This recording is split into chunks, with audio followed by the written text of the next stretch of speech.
Écoutez le monde vétérinaire autrement sur Veto Micro, un podcast produit par Thémavet.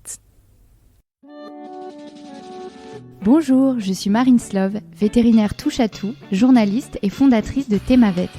Moi, je suis Sophie Hulford, vétote multicasquette, et je me suis fixée comme objectif l'amélioration du quotidien des vétérinaires. Bienvenue sur la saison 2 du podcast qui donne la parole aux vétérinaires. Vous entendrez ici des consoeurs et des confrères, praticiens ou non, raconter leur parcours professionnel, avec leurs réussites, leurs joies, leurs difficultés et leurs échecs aussi parfois. En se confiant sur une tranche de leur existence et en interrogeant leur quotidien professionnel, ils nous démontrent qu'il y a 1000 façons d'être vétérinaire. Nous avons voulu ici nous raconter tels que nous sommes vraiment. Parler de notre rapport au métier bien sûr, mais aussi et avant tout de notre rapport à la vie, à l'animal, à la planète. Ici, pas de tabou, pas de langue de bois et surtout pas de culpabilité. Vous êtes ici chez nous, mais surtout, vous êtes ici chez vous. Belle écoute! La semaine dernière, je vous laissais sur les grands apprentissages de Céline lors de la création de son entreprise Youth Bag. Je vous conseille donc d'aller écouter cet épisode d'abord, si ce n'est déjà fait. Et je vous laisse reprendre le fil de notre conversation. Ça a eu un impact sur ta façon de pratiquer ton métier de vétérinaire, tes apprentissages pendant cette période-là? Excellente question. Oui, je pense que, entre autres, tu vois, étant encore plus exposée à mes propres incompétences ou faiblesses ou manque de connaissances, ignorance. Tu sais, finalement, après, tu regardes... quand tu te mets à mettre en marché un produit, tu te dis « Wow, OK », tu sais, tu regardes n'importe quel produit puis tu te dis « Wow, il a fallu qu'il pense à la boîte, il a fallu qu'il pense à l'analyse garantie, il a fallu qu'il pense à l'étiquette, à la calligraphie, à l'importation, comment ils ont fait, les douanes, eux, papa. » Puis là, tu te dis « Mon Dieu, mais tout est tellement... tous les boulots sont compliqués. Tout le monde fait face à des défis incroyables, pas juste moi comme vétérinaire. » Fait que j'étais plus... moi, j'étais encore plus empathique avec les clients, plus patiente parce que je me disais, quand je sors de mon cabinet vétérinaire, là, wow, il y en a des choses que je sais pas. Fait que oui, je pense que c'est là-dessus que ça m'a peut-être transformée, puis d'être, ça, je pense que c'est la maturité, mais tu sais, d'être plus indulgente avec moi-même. Là. Au début, on est tellement sévère avec nous-mêmes. Là. Ouais. Une forme d'humilité presque. Ouais. Ça, je l'ai toujours eu, je pense. On n'a pas le choix d'être humble, je pense, dans notre métier. C'est vrai. Écoute, tu m'as enthousiasmée avec ces histoires de début. Aujourd'hui, évidemment, tu as fait beaucoup de chemin. Je pense que tu es dans 26 pays, si je me trompe. Ouais, à peu près ça, 25 pays et plus, ouais. Oui, puis ça, là, c'est genre, c'est pas en allant cogner à la porte de cliniques dans d'autres pays. C'est comme les gens, ils viennent vers nous. C'est tellement touchant, c'est tellement motivant. Parce que, tu sais, l'entrepreneuriat, c'est à la mode, hein. C'est cool, top 100 Canada, most powerful businesswomen, Puis, tu sais, c'est cool, les émissions, là, sur l'entrepreneuriat. Puis tout le monde est comme, wow, c'est hip, là. Mais moi, je pense que c'est une maladie mentale, l'entrepreneuriat. Non, mais tu sais, c'est comme, c'est un trouble obsessif compulsif. Faut tellement être fou pour faire ça, là. C'est comme... à un moment donné, tu fais juste penser à ça. Tu penses à ça le matin en te levant, tu penses en te couchant, tu y rêves, tu fais des cauchemars, tu as des idées dans ta douche. Tu fais juste penser à ça. Pas juste, mais c'est constamment là. C'est constamment dans ta tête. C'est un trouble obsessif compulsif. Mais là, c'est qu'à un moment donné, des fois, je me disais, non, mais personne ne le sait, en fait, mais j'ai une maladie mentale. C'est comme, je suis comme prise avec ça, là. J'arrive pas à mettre, là, c'est des housses mortuaires, là. C'est même pas comme un fil de suture, tu sais, révolutionnaire, là, qui va changer la vie des gens tu sais. Non, c'est une housse mortuaire. Et je me disais, parler toute la journée de chiens morts, penser juste à un petit sac gris avec une fermeture, c'est quelque chose de bizarre. À un moment donné, je pense que je suis vraiment folle. Puis mon conjoint aussi, des fois, il se dit, mais je pense que t'es folle. Oui, effectivement. Mais, tu parles tout le temps de ça, faudrait que tu décroches, ben oui, je sais. Mais là, quand quelqu'un de Singapour t'écrit pis dit « Wow, j'ai découvert ton produit, je peux pas croire qu'on n'a pas ça à Singapour, ça nous prend ça, Tu sais, fait que là, t'es comme des gens qui te font des tapes dans le dos à un moment donné, pis t'es comme « Ah, OK, c'est bon, je continue? » OK, parce qu'on est tout seul, en fait, dans notre trip, là, c'est ça. On n'est pas tout seul, j'ai toute une équipe, là, mais ouais, le niveau d'intensité dans ma tête est tellement important que des fois, je me dis, je pense, c'est toujours, tu dis, je suis Je suis un peu entre les deux, tu sais, est-ce que je vais être trop versée dans le truc, je vais vraiment perdre ma santé mentale, ou est-ce que je vais être capable puis le surmenage qui nous menace tout le temps, le surmenage, les problèmes financiers, les problèmes personnels, les sacrifices qu'on doit faire pour l'entreprise par rapport à la famille, le temps qu'on passe avec la famille, il est amputé maximum, là.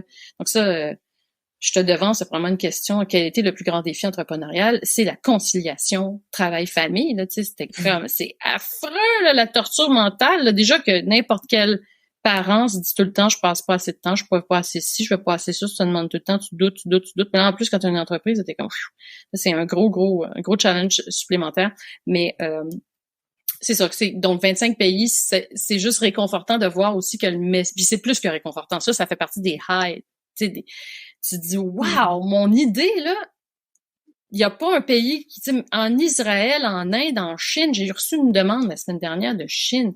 Elle dit, ça me prend ça, la fille en Chine. Donc, elle est internationale. J'ai trouvé quelque chose qui parle à tous les vétérinaires du monde. Écoute, il n'y a pas un pays, j'ai pas envoyé un échantillon. En Algérie, cette semaine encore, en Algérie, au Maroc. Tu te dis, waouh, c'est cool, tu sais, j'ai trouvé quelque chose. Et tu peux bien sûr trouver ça très cool. C'est incroyable ce que tu as mis en place. Justement, ces différents pays, est-ce que déjà tu identifies des réelles différences sur la gestion de fin de vie? Et du coup, tu mets en place, j'imagine, des partenariats sur le terrain, peut-être de formation, d'accompagnement des équipes également. Comment ça se passe? Oui, donc en fait, je te dirais que c'est assez... donc, les clientèles qui viennent vers moi, c'est des gens pour qui déjà c'était super important, pour qui déjà ils ont suivi des formations. Il y en a pas beaucoup des formations sur la fin de vie, donc finalement, on orbite toujours un peu dans le même écosystème, dans le même style. Donc, ça, c'est pas tant que ça, je dirais. J'ai pas vu tant de différences culturelles au niveau de comment l'euthanasie est gérée. Est orchestrée dans les cliniques vétérinaires. J'ai l'impression que peut-être en Europe, on utilise un peu moins de sédation. Ça m'a vraiment... ça m'a étonné quand j'ai vu ça, quand j'ai participé à des congrès en Europe. Mais sinon, c'est aussi beaucoup au niveau du business, comment les gens font du business dans le monde. Ça, c'est super intéressant. Culturellement, il faut que tu adaptes ton discours. Il y a vraiment des priorités culturelles importantes. Puis il y a des façons de répondre. Tu vois, il y a des cultures qui veulent jamais te dire non. Donc, ils font semblant qu'ils sont intéressés, mais finalement, ils sont pas, mais te le disent pas parce qu'ils veulent pas te décevoir, ou mais t'en as qui sont très raides, qui te parlent vraiment avec beaucoup de franchise, puis t'es pas prêt à ça, tu les trouves raides. Donc ça aussi, c'était super intéressant de voir selon les cultures.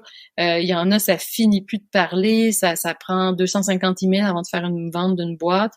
Puis t'as d'autres cultures où est-ce qu'au bout de 3 emails, il y a déjà un conteneur qui est en train de bouger, l'argent est rentré dans le compte. Donc ça, je trouve ça super rafraîchissant, intéressant. Tu sais, on est aussi on est en Europe, on est en Amérique latine, on est un tout petit peu en Asie, déjà juste dans l'Amérique du Nord, ça varie beaucoup d'une région à l'autre. Donc ça, c'est super intéressant.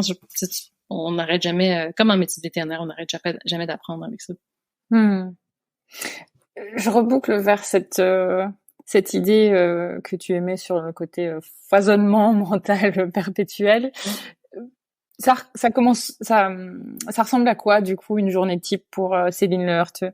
Ouais, je te dis, t'as des bonnes questions, toi. Oui, donc, alors, là, maintenant, je dois dire que je suis made in France. J'ai grandi au Québec et puis là, maintenant, je vis en France depuis 2 ans. Donc, je travaille sur 2 canaux horaires. La plupart de mon équipe est en Amérique du Nord. Mais je développe, je suis pas venue pour ça du tout, mais là maintenant je développe le marché le marché européen étant sur place. Donc souvent le matin ça va être le matin Europe, et puis l'après-midi je vais répondre à mon équipe. Donc moi mon équipe s'active au Québec là vers 9-10 heures le matin, donc à 16 heures en France ça foisonne de mon côté.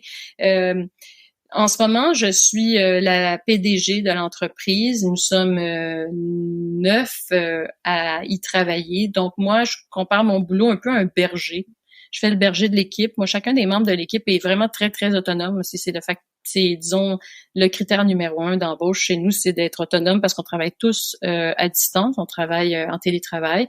Donc, puis j'ai envie de travailler avec des gens qui sont autonomes. J'ai pas envie de jouer à la police, mais c'est encore moi qui donne beaucoup la direction de par où on s'en va, comment on priorise, quel budget on donne, et c'est aussi moi qui s'occupe du contenu de la formation que je conçois à partir de ce que j'ai vécu en clinique pour être vraiment apporter beaucoup de valeur à nos clients en leur partageant ce qui fonctionne, ce qui a fonctionné. Puis moi, j'ai tellement eu de reconnaissance de trouver ces petits trucs-là dans plein de différentes conférences ici et là, un peu partout dans le monde, en ligne, en personne, en conversation, en parlant avec des familles, en parlant avec des consultantes en deuil et tout ça, que je distille ça, puis je veux redonner ça aux équipes vétérinaires. Donc ça, c'est ce que je préfère faire dans la vie. C'est là qu'elle est ma valeur dans l'entreprise, c'est faire de la formation, écrire des articles, donner des conférences.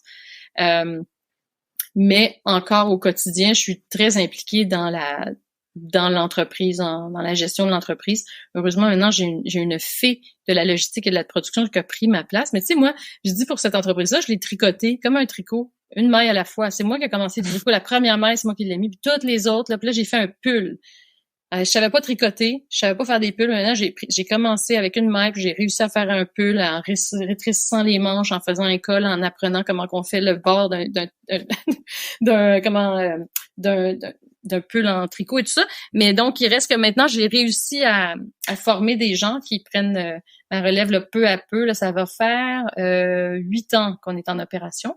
Et donc, j'ai commencé toute seule, j'ai engagé une première personne en 2018 et puis là, on est rendu 8. Donc là, j'ai des gens hyper compétents et ce qui est super stimulant aussi dans mon équipe, c'est que les gens, ils sont tous mobilisés.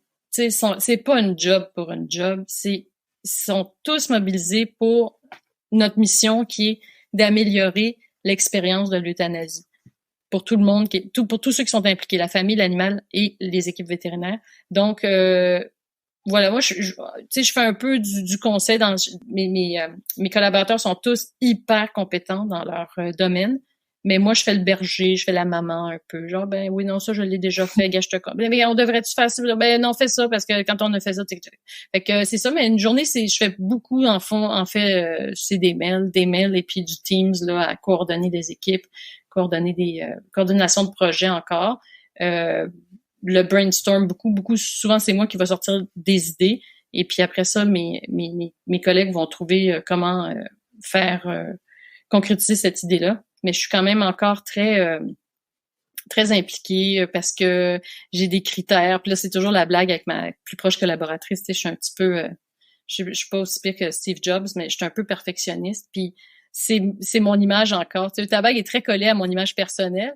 Donc là, tu sais, je veux être sûre que ce qui sort de là, tu sais, je l'approuve puis je l'aime. Ça, c'est mon défi de lâcher prise là-dessus puis de dire, ben, c'est plus seulement Céline, là, c'est une entreprise et puis il faut faire confiance aux collègues. Mais c'est beaucoup de travail sur l'ordi à guider l'équipe. Et puis peut-être que faire du contenu, des articles et tout ça, ça représente une minorité de mon emploi du temps, mais peut-être comme 10%, j'aimerais que ce soit plus. Mais c'est encore ça. Donc, c'est comme les entreprises, comme un enfant, là, ça a différentes phases. Tu sais, c'est le nourrisson, le bambin, l'enfant, l'adolescent. Là, je pense qu'on est comme des préadolescents en ce moment. Fait qu'on prend de la maturité. Puis c'est aussi, il a fallu apprendre ça sur le tas. On est un préadolescent, puis j'espère arriver à l'âge adulte là, dans les prochaines années. Puis pouvoir faire plus du contenu, mais on n'y est pas encore. Oui, bah, alors ça va être ma question. C'est, du coup, comment tu vois Youth Bag en adulte? Plus de formation? D'autres choses? Ouais. Écoute, on dirait que c'est quelque chose que, un peu comme en ce moment, j'ai une adolescente, une de mes enfants est adolescente, on dirait que je vois pas le bout, tu sais, je me dis, elle va-tu être adulte un jour? On va-tu passer à travers? Comment je vois ça? Ben, je te dirais c'est plus en termes à l'interne comme entreprise que vraiment comme ambition d'entreprise puis de chiffre d'affaires puis tout ça là.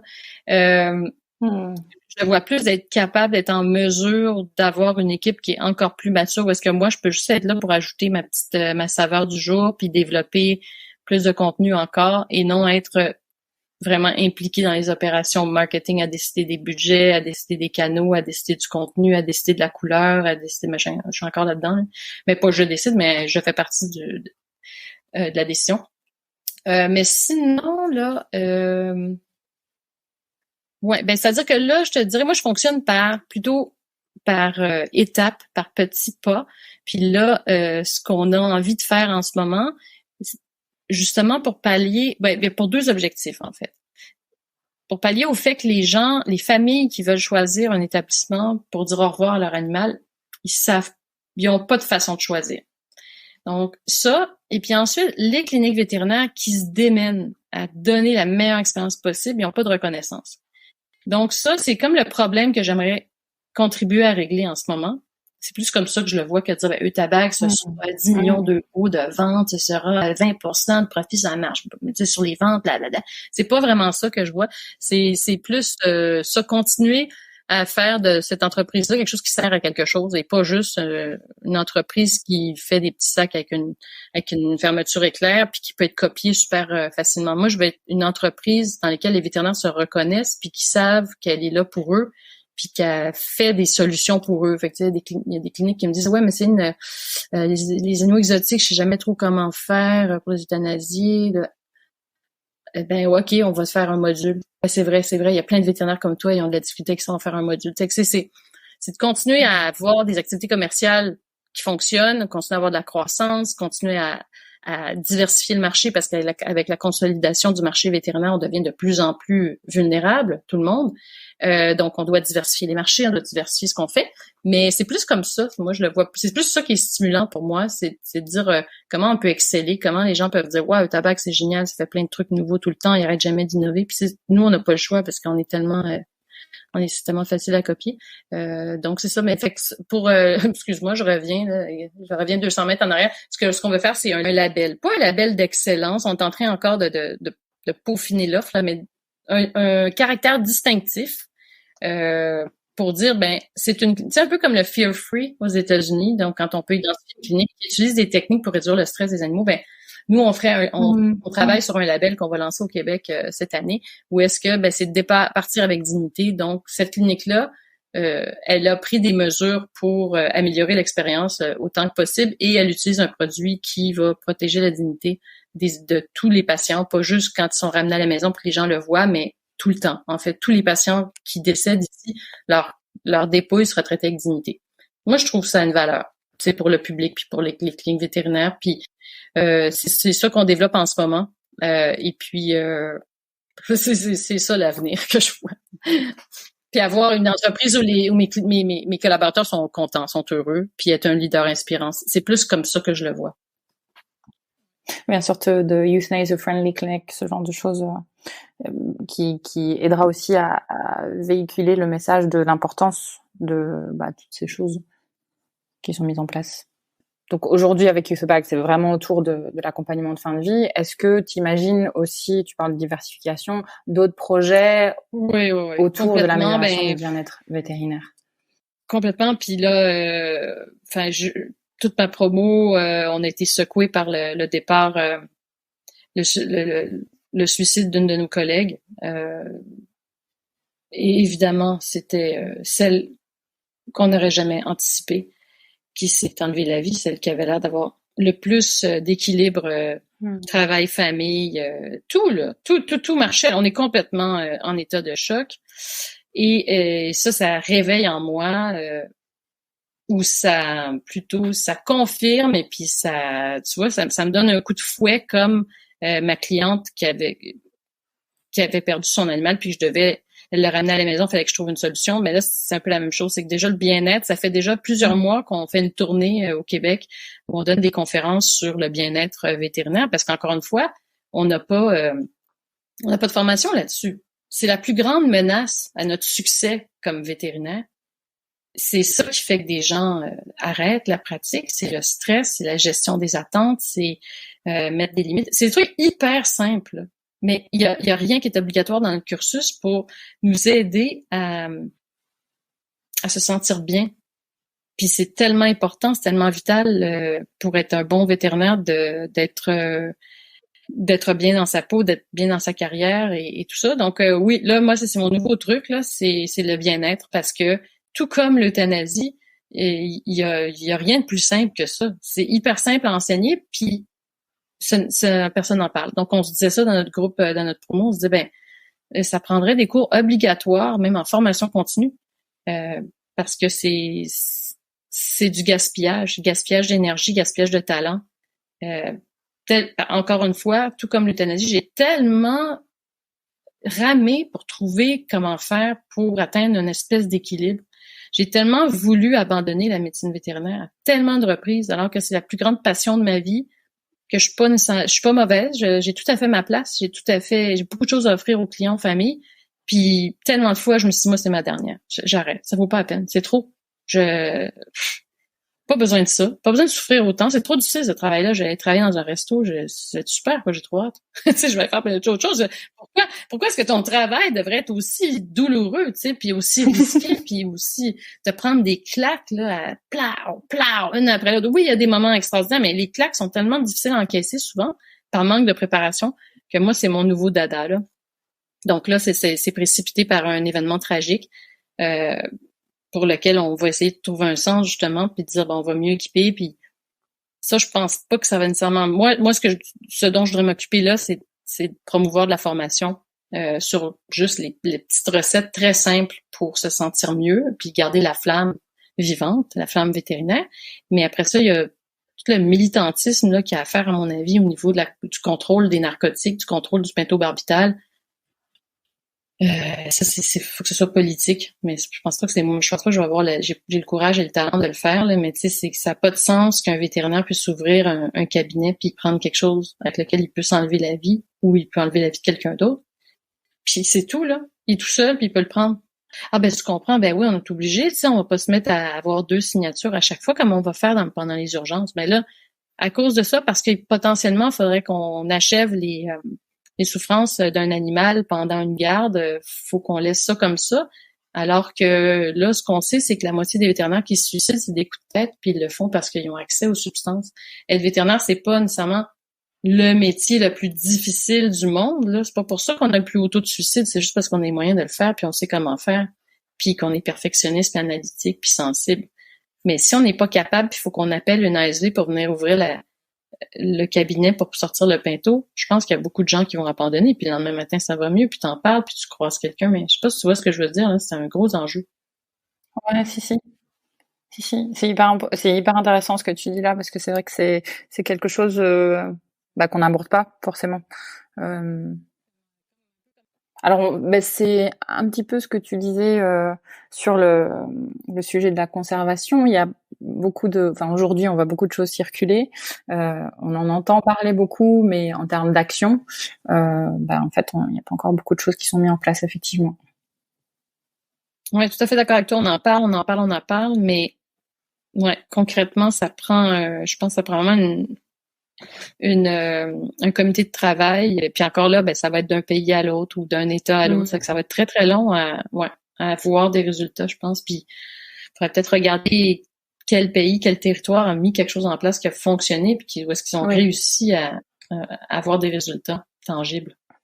Ouais, puis c'est aussi, je pense, une question de culture, c'est dire, là, c'est vraiment de se dire que c'est pas juste intéressant, là, c'est comme vital, là. Ça, faut qu'on se dise que ça a plus de sens. Puis évidemment, c'est quand t'as quelqu'un tout près de toi, là, c'est sûr que ça frappe plus fort, mais c'est bizarre parce que dans ma TEDx, je parle de ce scénario-là, je dis, tu sais, il y a des vétérinaires, ils finissent leur journée, ils sont découragés, ils ont une mauvaise revue sur Facebook, puis ils se disent, tu sais quoi, c'est mon rêve d'enfant, mais ça vaut pas la peine, c'est plus ça que je veux faire, ça vaut pas la peine, c'est too much pour moi. Puis là, il s'enlève la vie, il se met un cathéter. J'ai dit ça, mais moi, je connaissais personne personnellement qui l'avait fait. Mais là, ma collègue de classe, c'est ça qu'elle a fait. Là, ça m'a comme, wow, tu sais, là, ça prend puis juste avant ma TEDx, j'avais appris encore. Puis à tous les mois, hein, on voit en Amérique du Nord, là, tous les mois. Ah, voilà, not one more vet, il y en a un encore de plus ce mois-ci. Mais puis là, les familles font des fondations puis tout ça, mais on dirait que ça se perd parce qu'on est tous tellement occupés. Ouais. Faut que ça bouge plus rapidement. Complètement d'accord avec toi. Ben, nous, en tout cas, je te dis, on va faire des formations parce que déjà, on les fait, on les a fait comme ça parce qu'on s'est dit, c'est quelque chose dont nos clients ont besoin puis qu'ils apprécient qu'on en parle puis ils apprécient qu'on en parle avec tant de simplicité. Mais là, on va y aller encore plus, avec plus de force. Comment tu vois d'ailleurs, comme tu disais tout à l'heure aussi, la profession est challengée par tout un tas de choses, la consolidation, le changement générationnel, etc. Comment tu vois, toi, l'évolution, l'avenir de la profession? J'ai traversé une période quand je faisais toutes les foires commerciales, les congrès américains, là, tu sais, puis là, t'arrives dans le congrès VMX, là, à Orlando, là, c'est un des plus gros congrès au monde, là, puis tu rentres, là, t'as des booths, là, énormes, des multinationales, tu sais, puis c'est le cash, là, il y a de l'argent, là, il y a des intérêts, puis tu te dis, wow, puis là, tu vois toute cette consolidation, puis tu te dis, mais le rêve que j'avais, le rêve d'enfant là, de la clinique. En fait, en ce moment, je te parle de la maison de mon role model de quand j'étais enfant, le vétérinaire bovin dans le village de ma grand-mère en Bretagne, là, quand je venais la voir. Mais je suis toujours en contact avec lui. Puis là, je suis venue le revoir là, 30 ans après. Pour moi, là, lui, c'était ça que je voulais être, un vétérinaire indépendant qui s'occupait de sa communauté, s'occupait des vaches, s'occupait aussi des chiens, des chats. Tu sais, il était très, très impliqué dans sa communauté, puis faisait une énorme différence dans sa communauté. Puis après ça, ben là, tu vois des groupes de consolidation. Puis c'est pas pour dire que c'est mauvais en tant que tel, là, mais tout le monde a sa place. Mais là, je trouve que ça allait à une vitesse tellement effrénée que moi, ça me faisait peur. Ça me faisait peur. Je me disais, mais où s'en va mon rêve d'enfant? Est-ce qu'on va tous devenir, dans le fond, des pions d'une industrie qui est plus connecté aux raisons pour lesquelles on est là. Nous, on est tous là pour l'amour des animaux, la célébration du lien. Puis là, finalement, on se ramasse à devenir une industrie comme une autre, là, tu sais, avec des chiffres, des ventes, des performances, puis des acquisitions, puis des fusions, puis c'est pas parfait. La pratique individuelle, la pratique privée, indépendante est pas parfaite. Il y a plein de problèmes là-dedans aussi. Mais c'est que je trouvais que ça allait trop vite. J'arrivais là-dedans, je me disais, mais mon Dieu, ça fait juste se consolider d'un jour à l'autre, tout le monde, tu sais. Là, je suis optimiste. J'étais vraiment pessimiste, là, optimiste, parce que là, on voit que ça se calme, ça se rééquilibre, en fait, puis que il y aura toujours de la place pour des pratiques indépendantes. Puis je vois les jeunes diplômés que je côtoie, ben, ils ont le cran de partir d'une nouvelle clinique avec leurs valeurs. Faut que ça colle à ce à quoi ils croient. Faut que ce soit cohérent, que ce soit centré sur le client. Tu sais, ça, je revois ça venir. On dirait qu'on a passé un peu un passage à vide où c'était un peu le Far West, c'était un peu le free-for-all. Puis là, maintenant, on se dirait, je trouve que ça revient un peu. Aux États-Unis, il y a de plus en plus il y a des groupes de cliniques à but non lucratif, comme des associations qui voient le jour. Parce que ça me fait peur aussi, l'accès aux soins. De plus en plus, c'est devenu tellement sophistiqué, les soins, que ça devient extrêmement coûteux pour des bonnes raisons. Hein. Il y a une bonne valeur pour ce qu'on dépense, mais c'est pas à la portée de tous. Donc là, on commence à limiter l'accès aux animaux de compagnie. Mais là, il y a... moi, ce que je souhaite, c'est juste un peu plus de diversité. Donc oui, on maintient des cliniques autonomes. Il y a des groupes de corporatifs qui ont des cliniques puis qui ont une offre qui est différente pour une autre. Tu sais, fait que moi, mon souci, c'est que les clients aient accès à des soins qui leur ressemblent, peu importe le type de client. Moi, c'était mon souci, mais j'étais pessimiste par rapport à la possibilité que ça arrive, mais finalement, je trouve que on dirait comme dans tout, hein, c'est toujours la même chose, ça se rééquilibre. Tu crois, parce qu'évidemment aux US, ça fait 30 ans, plus de 30 ans que ça se consolide. Finalement, bon, il y a eu une période d'accélération, mais ça fait plus longtemps que c'est en place là-bas qu'en France. Je te pose la question parce qu'évidemment, on est très diffusé en France. Est-ce que tu penses que, du coup, c'est une question de temps qui fait que après, ça se stabilise et on revient, ou en tout cas ça se stabilise et puis la diversité revient, ou est-ce que tu penses aussi c'est une question de un peu de génération et de besoin des populations vétérinaires et clientèle qui font que après ça se stabilise? Ben oui. Oui. Ben oui, je pense que toutes ces, comme tu dis, là, c'est multifactoriel. Il y a tous ces facteurs-là ont une importance. Ouais, il y a pas un. Puis, tu sais, franchement, c'est pas pour être politically correct, mais tu sais, j'ai tout vu. J'ai vu des gens qui s'éclatent dans des milieux corporatifs, qui sont super bien encadrés, qui ont les moyens de leurs ambitions, qui sont appuyés par la force de ce groupe-là. Puis t'as des gens qui sont super malheureux dans les cliniques privées. Tu sais, il y a tout. Là, faut pas diaboliser. C'est juste que j'avais pas envie qu'on devienne comme tout à fait homogène. C'est ça qui m'inquiétait, c'est quand j'allais dans ces shows-là, puis je voyais qu'à chaque nouveau rendez-vous 2 mois plus tard, ben t'avais encore, tu sais, on était encore plus près d'une homogénéisation du marché dans le fond. Mais là, ce que je trouve, c'est que c'est en train de se stabiliser, puis il semble qu'on va encore garder de la diversité dans le marché. Je pense que c'est ça qui est important. Ça te manque, toi, la pratique au quotidien? Là,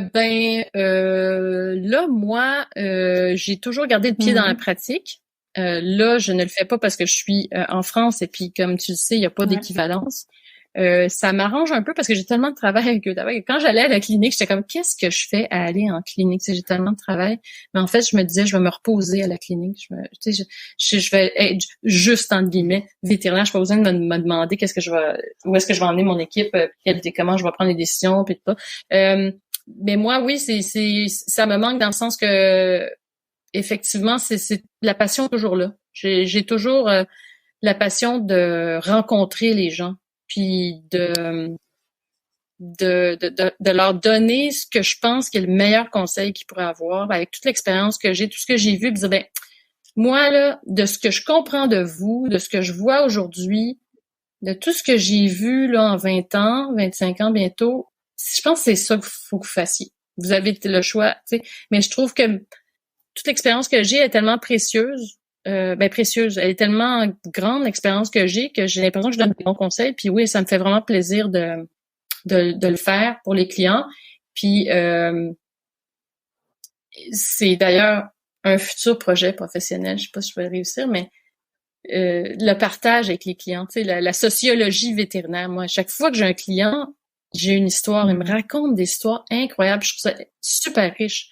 Mon ambition, c'est à un moment donné de dire à la fin de ma journée vétérinaire, j'ai vu 12 cas, j'ai vu 12-15 personnes. Et il y a toujours une ou deux histoires vraiment très très marquantes, très belles, avec des gens qui ont des vies hyper intéressantes puis qui désirent la partager avec moi.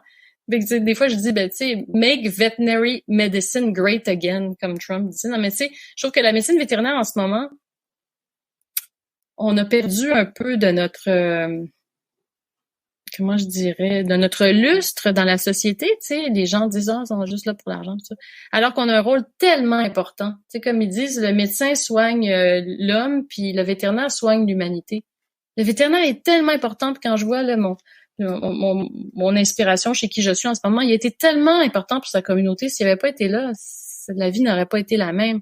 Mais je trouve que on a perdu des plumes, puis j'aimerais ça ramener les gens à comprendre qu'est-ce que c'est un vétérinaire, puis quelle est la valeur des vétérinaires, puis pourquoi ils sont là, en leur montrant à quel point on est des gens sensibles et puis sensés, puis empathiques, puis courageux, puis généreux, puis perfectionnistes, puis tu sais, pas perfectionnistes, mais qui veulent bien faire les choses. Donc c'est ça. C'est je sais même plus quelle était ta question, je me perds là, mais voilà, c'est ça que j'aimerais faire, c'est contribuer à redorer l'image des vétérinaires parce que on le mérite. Puis c'est pour ça que j'ai fait la TEDx d'ailleurs. Quand j'ai été approchée pour la TEDx, ils m'ont dit « Ah, ce serait bien que tu nous parles de ta hausse mortuaire. C'est intéressant, vétérinaire. » Je dis « Tu sais quoi, là? » Je dis « Si tu me donnes 15 minutes, là, moi, je vais parler de ce qui se passe en médecine vétérinaire parce que c'est grave, parce qu'il y a des gens qui s'enlèvent la vie, parce que les gens ne nous considèrent plus pour ce qu'on est vraiment, puis tout ça. » Fait que j'ai voulu prendre cette tribune-là pour parler de ça, mais je voudrais qu'on allait au niveau supérieur, puis peut-être faire un écrit avec ça. Et c'est vrai, les gens ne savent pas, tous mes amis non vétérinaires, quand j'en parle des projets, du podcast, tout ça, ils tombent des nues, en fait, hein, et ils sont très sensibles, en fait, parce que, oui, la profession vétérinaire, c'est souvent dans le rêve de beaucoup de petits enfants, et tout d'un coup, se dire, tiens, c'est le rêve d'un enfant qui peut-être aura envie de se suicider, tout d'un coup, ça met une autre tournure sur la profession, et je pense la seule manière, c'est d'en parler en fait, de sensibiliser. Ouais, puis on n'est pas loin. T'sais, on n'est pas loin, c'est fou parce qu'on a des vétérinaires hyper compétents, des personnes merveilleuses faites pour ce travail-là. Puis là, il manque juste un petit, faut juste réajuster un petit peu le tir. Puis c'est drôle justement. Parmi, tu disais, tu sais, quand tu vas en pratique, quand j'exerce en clinique, mais je suis allée faire aussi des conférences auprès d'enfants dans l'école de ma fille. J'avais pas le temps de le faire, mais j'avais envie de le faire. Je suis allée. Puis au début, effectivement, les enfants, la majorité voulaient être vétérinaires. Tu sais, j'ai demandé, ça fait 8 ans, là. J'ai dit, qui veut être vétérinaire? Bon, il y avait à peu près 75% des enfants. Puis à la fin, j'aurais tout expliqué, tu sais, ce que c'était vraiment le métier de vétérinaire. Puis j'étais contente. Après, il y en avait juste à peu près 25% qui voulaient quand même. Là. J'ai dit, mais faut peut-être juste faut leur expliquer qu'est-ce que c'est vraiment. Ben oui, c'est vrai. Ouais. Mais c'était passionnant. J'aimerais, si tu le veux bien, aussi aborder tes autres sujets de prédilection. L'écologie, t'en as parlé un petit peu en introduction, c'est quelque chose, une valeur forte pour toi, qui revient dans tous tes projets, notamment campagne de stérilisation au Canada, Costa Rica, reforestation aussi. Est-ce que tu veux peut-être nous en dire un peu plus? J'ai eu la chance d'être élevée dans une famille où est-ce qu'on était très proche de la nature, puis on était très admiratif de la force de la nature et de sa beauté, de sa créativité, puis tout ça. Donc pour moi, l'écologie, c'est juste une question de respect de cette force qu'est la nature. Puis j'ai voulu l'appliquer aussi dans le projet. Au départ, c'était difficile parce que c'est pour vraiment appliquer ces valeurs-là d'écologie, ça prend du temps. Puis ça me ralentissait trop dans le développement du produit, puis l'industrie n'était pas aussi prête qu'elle l'est aujourd'hui. Puis là, à un moment donné, je me suis dit, OK, je mets ça de côté, je m'applique à prendre ma place sur le marché, puis ensuite, on va y revenir. Puis j'ai jamais arrêté de m'y intéresser. Puis là, je suis super... Là, mon nouveau projet, vraiment qui me motive le plus, c'est de présenter un produit qui est 100% recyclé. Donc, fait à partir de déchets. Donc, je me dis, quoi de mieux que, tu sais, de générer un matériel médical qui est fait à partir de déchets, de bouteilles d'eau, de petits pots de yogourt. Puis ça me ferait parce qu'en France, tu sais, les gens sont très orientés vers les matières naturelles, bio. Tu sais, les gens me disent, ben là, tu sais, ouais, mais là, c'est en plastique, ton produit, Céline. Oui, mais il faut que ce soit imperméable. Alors là, ils voudraient que ce soit en chanvre, avec de la cire d'abeille bio. Je suis comme, ouais, mais moi, je vois pas rien de mieux que de prendre des poubelles pour faire un produit, personnellement. Mais donc là, c'était techniquement, c'était pas possible il y a 6 ans. Mais là, on vient de recevoir nos premiers prototypes parce que la technologie a évolué. Puis ça semble être de l'ordre du possible. Donc, quand on consomme, même quand on fait attention, hein, on le voit à quelle vitesse on remplit notre bac de recyclage. Là, c'est complètement fou pour les bouteilles d'eau, les Français avec leurs petits yaourts individuels. Là. Je me dis, ben si on peut faire au moins des Eutabags avec ça, puis les envoyer à la crémation, puis détourner ce plastique-là, parce que c'est bien beau, mais quand on met le plastique dans le bac de recyclage, malheureusement, il y a très peu de débouchés pour le plastique. Il y a tellement de variétés de plastiques différentes dans notre bac pour les petits pots de yaourt, pour les bouteilles d'eau, pour les bouteilles de jus, pour les bouteilles de shampoing, pour les emballages de papier hygiénique. Je sais pas trop. Tu sais, c'est tous des plastiques qui sont différents. Donc c'est difficile de les reprendre ensuite, tous ces plastiques-là, puis de faire quelque chose tu peux pas refaire une bouteille de plastique ensuite avec des plastiques qui sont mélangés. Donc, pour moi, de dire je vais pouvoir entre guillemets, nettoyer ou débarrasser, détourner tout ce plastique-là. Parce que là, maintenant, on vend 500 000 unités, enfin plus que ça même, 600 000 unités de tabac par année. Ça commence à être significatif, puis ça veut dire qu'on va pouvoir détourner tout ça. Et puis en attendant que l'humanité se libère du plastique, là, je sais pas combien de temps ça va prendre. Mais l'écologie, c'est ça. Puis après ça... aussi, on a, entre autres, j'ai voulu démarrer cette entreprise-là, avoir une activité commerciale pour me permettre de garder la reforestation familiale qu'on a débutée dans les années 2000 au Costa Rica. Puis ensuite aussi, on en a fait un autre projet qu'on a débuté en 2010 au Québec. On a planté aussi 10 000 arbres. On pense là, que le Québec, c'est la nature, puis que tout va bien, mais on a beaucoup de défis aussi au niveau de la conservation des espèces, surtout dans le sud du Québec. Donc, où les forêts ont été très perturbées. Donc, on a rétabli aussi une reforestation là-bas. Puis dans toutes les actions, tu sais, on en a pas parlé, mais tu sais, en entrepreneuriat, c'est tellement difficile parce qu'il faut que tu prennes des décisions constamment. Tu sais, toujours à droite, à gauche, en dessous, par-dessus. Est-ce qu'on fait ça, Céline? Est-ce qu'on fait ci? Je sais pas quoi faire. Qu'est-ce que vous en pensez? Ben, on sait pas. Toi, qu'est-ce que tu veux qu'on fasse? Donc là, tu sais, j'ai été obligée de me dire, bon, mais c'est quoi mes valeurs? Puis là, après ça, tu te dis, ben, les décisions, il faut les prendre avec les valeurs. Alors là, tu sais, on essaie tout le temps, l'écologie est effectivement dans nos valeurs profondes d'entreprise, tu sais, avec l'équité, la bienveillance, quoi d'autre qu'on a, en tout cas, on a ça. Et puis, donc l'écologie, c'est comme ça, on l'a mis comme valeur primaire. Puis là, ben justement, le produit 100% recyclé va coûter plus cher. Je me suis dit, oh, est-ce qu'on va réussir? Est-ce qu'on va le faire? Ben, c'est dans nos valeurs, c'est ça qu'on a dit. OK, ben on va faire moins de profit. Et on va protéger, tu sais, t'as pas le choix, à un moment donné, il faut que tu donnes des guides comme ça, parce que sinon, il y a tellement tu te perds dans les décisions, parce que c'est trop, il y a trop de possibilités. Et même, ah oui, je vais te le dire comme, ouais. Te dire en passant, ben c'est drôle parce que les éco-cups, là, tu sais, les petites tasses réutilisables qu'il y a partout en France, là, dans tous les événements, ça existe comme pas au Québec.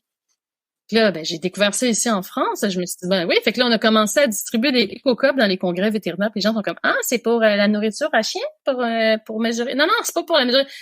C'est quand tu vas dans l'anniversaire de ta nièce, puis ils vont te servir du Coca-Cola puis ou du Pepsi, ben tu vas pouvoir le prendre là-dedans au lieu d'un verre jetable. Ah ouais. Mais tu sais, c'est vraiment encore en émergence. Fait qu'on s'est dit, OK, on parle là-dessus. Nous, comme objet promotionnel, on va promouvoir cette culture-là d'arriver dans une fête avec ton propre verre, puis de pas polluer, puis même on le prend dans l'avion. Tu sais, moi, quand on fait des voyages d'affaires, je dis à toute l'équipe, prenez vos éco-cups. Les hôtesses de l'air me disent, ah tiens, c'est une bonne idée, parce que si tu vois juste dans les avions la quantité de verres de plastique qui est gaspillée, là. Mais ouais, c'est vrai, c'est vraiment, tu sais, c'est pas nous l'écologie, c'est pas pour l'apparence, là, c'est vraiment, pour moi, c'est une valeur profonde personnelle que j'ai transférée dans l'entreprise aussi. Puis en passant maintenant, je suis vraiment contente de ça. Mais depuis le début de l'année 2023, on donne 1% de nos ventes à des fondations, surtout en environnement. Aussi, ben donc les ventes canadiennes, tout va dans la Fondation Conservation de la Nature du Canada, et les autres territoires, ben ça varie entre surtout la protection de l'environnement puis les animaux d'assistance et la recherche pour le cancer du sein, puis aussi aider ceux qui n'ont pas accès aux soins vétérinaires pour leurs animaux.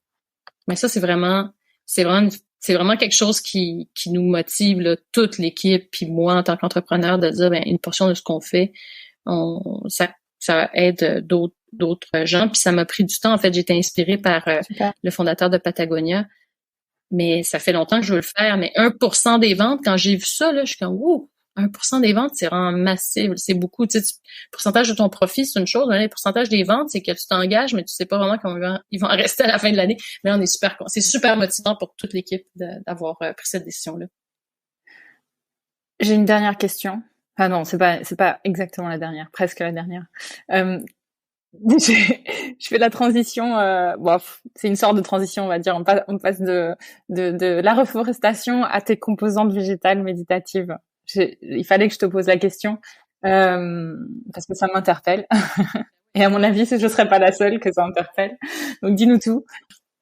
Ben en fait, c'est que moi depuis l'âge de je pense 11 ans, moi je crois dans la méditation. Je crois dans faire le vide au niveau du mental, parce que moi c'est très très, ça foisonne dans ma tête, puis c'est très fatigant à un moment donné. J'essaie juste de penser à rien, mais j'y arrive pas.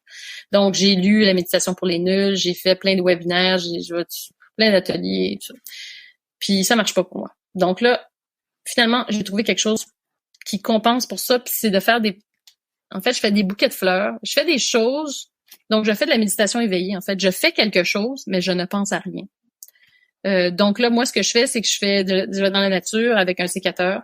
Puis là, je regarde la nature. Puis là, je coupe des branches parce que de toute façon, faudrait la tailler parce que elle est dans le chemin où il y a une double tête ou machin. Puis avec ça, je pense à rien d'autre, mais je pense juste à l'équilibre de mon bouquet. Puis là, je fais un bouquet, puis pour que ça finisse par être beau, puis que ça finisse par ressembler à comment ça se serait équilibré dans la nature. Donc, je reproduis un paysage végétal miniature dans un bouquet, en pensant à rien d'autre que l'équilibre des végétaux dans mon bouquet. C'est juste ça. Ouais, c'est une sorte de méditation de pleine conscience créative. Oui, puis c'est vraiment juste une façon pour moi d'occuper mon esprit à faire juste ça. Je pense à aucun autre enjeu.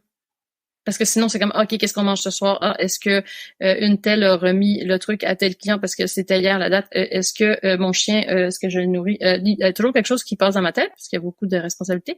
Mais là, c'est que j'oublie tout ça. Je suis juste dans faire quelque chose, créer une pièce, créer quelque chose à partir de quelques branches, puis que ce soit beau, puis équilibré, et puis que ça n'a pas d'impact. Si je le rate, on s'en fout complètement. Je le rate jamais, en fait, parce que mon esprit est fait pour ça, puis ça se fait tout seul. Mais donc, c'est ça, pas de pression, juste de la création, puis dire, ça n'existait pas, puis là, j'ai créé quelque chose à partir de rien. Ça fait vraiment du bien, mais c'est vraiment, j'aime autant le faire assis sur une chaise, mais j'arrive pas. C'est juste pour donner de l'espoir aux gens que tu peux faire de la méditation éveillée, parce que je suis probablement pas toute seule à ne pas être capable de faire de la méditation assise sur une chaise. Complètement, et je trouve que c'est une super boucle du coup avec le bien-être vétérinaire, parce que c'est vrai que c'est un sujet que j'ai pas mal abordé aussi, et les gens ont du mal avec la méditation, et pouvoir se dire peut-être qu'il y a d'autres façons de méditer, lâcher prise dans l'action. En fait, du coup, ça ouvre tout un panel de possibilités. Ouais, c'est ça, d'options. Parce que ça, il y a beaucoup de pression. Tu vois, les médias sociaux, les gens qui méditent puis qui font du yoga, puis que là, t'es comme, ok, ouais. Mais c'est justement des petites solutions comme ça que j'aimerais partager aux équipes vétérinaires pour juste être capable de diminuer le poids qu'on a sur la tête. Tu sais, que c'est pas. Puis j'avais entendu cet exemple-là qui est super bon. C'est pas une question de savoir à quel point l'enjeu est pesant dans ta vie. Tu sais, par exemple, c'est comme prends un verre d'eau puis tiens-le au-dessus de ta tête. C'est pas lourd, un verre d'eau, mais à un moment donné, là, au bout d'une demi-heure, t'en peux plus, là. Faut juste que tu le déposes. Dépose le verre d'eau, puis tu pourras le remettre en haut. Mais si tu veux juste garder le verre d'eau dans ta tête tout le temps, le lever, là, tu sais, t'as un verre d'eau dans ta main, puis tu le gardes ta main levée, là, avec ton verre d'eau, là, mais c'est pesant, puis tu deviens que t'es plus capable de résoudre le problème, juste parce que t'as pas pris une pause. Puis ça, là, ça m'a pris tellement d'années à comprendre ça. Moi, quand j'étais jeune vétérinaire, j'étais comme, oui, on peut, on travaille, ouais, je suis bonne, j'ai pas besoin de faire pipi, j'ai pas besoin de manger, ouais, je continue, ouais. Mais tu sais, c'est comme, j'étais pas bonne avant. Tu sais, quand j'avais pas pris de pause, j'étais moins bonne que si j'avais pris une pause de 5 minutes. Ouais. Donc, il y a une vraie injonction autour de ça encore aujourd'hui, hein, plus on travaille, plus on travaille, plus on est meilleur vétérinaire, alors que, c'est un peu un non-sens. Ouais, puis mais tu sais, puis moi j'ai traversé tout ça, puis j'ai vu la différence. Puis au début, quand les gens me disaient ça, je disais ah oui, ça bande de paresseux. Tu sais, moi je peux pas travailler 5 jours, je peux travailler 4 jours. Genre come on. Mais maintenant que je l'ai vécu, je suis comme mais oui, je suis tellement meilleure vétérinaire quand je fais 4 jours ou 5 jours. Il y a des patrons qui vont nous entendre, ils vont dire c'est ça à nos employés. Pas de chance, ils vont écouter. Est-ce que tu aimerais rajouter quelque chose sur ce qu'on s'est dit? Je pense qu'on a parlé beaucoup. Moi, je pense que tu m'as donné l'opportunité de m'exprimer sur beaucoup de différents canaux, de différents enjeux. Non, non, j'ai rien de particulier à partager. J'ai une dernière question. Tu sais, j'ai une. Ouais. Non, vas-y. Je vais juste quand même mentionner que, tu sais, je dirais, même si je suis pas dans une clinique en ce moment, je suis très connectée à l'écosystème parce que je reçois toutes les infolettes possibles et imaginables. Je suis dans l'espace vétérinaire toute la journée, mais quand même juste réitérer que j'ai une admiration et une reconnaissance infinie envers mes collègues qui sont au front, qui sont en clinique vétérinaire puis qui font face aux clients qui sont de plus en plus exigeants. Et puis voilà, ils soulagent les souffrances et puis ils offrent des services à la communauté. Puis si la société ne le reconnaît pas à sa juste valeur, je voulais juste quand même lever mon chapeau à tous ceux qui sont en clinique en ce moment. C'est un beau message de reconnaissance, merci beaucoup. Je termine donc sur la fameuse question de clôture.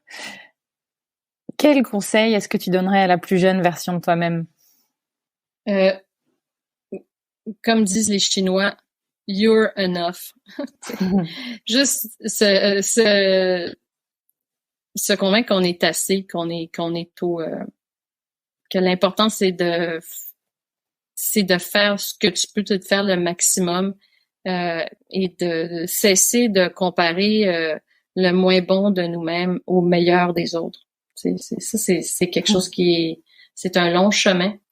J'aurais aimé y arriver plus tôt. Je pense que j'y suis pas mal arrivée maintenant, mais ouais, c'est de tenter d'être aussi clément avec nous qu'on le serait avec un étudiant, par exemple, en stage avec nous, ou un ami. Donc, souvent, on est beaucoup plus sévère avec nous-mêmes qu'avec quelqu'un qui on tient. On devrait essayer de tenir à nous autant que tenir aux autres. Merci beaucoup, Céline, pour toutes ces sages paroles.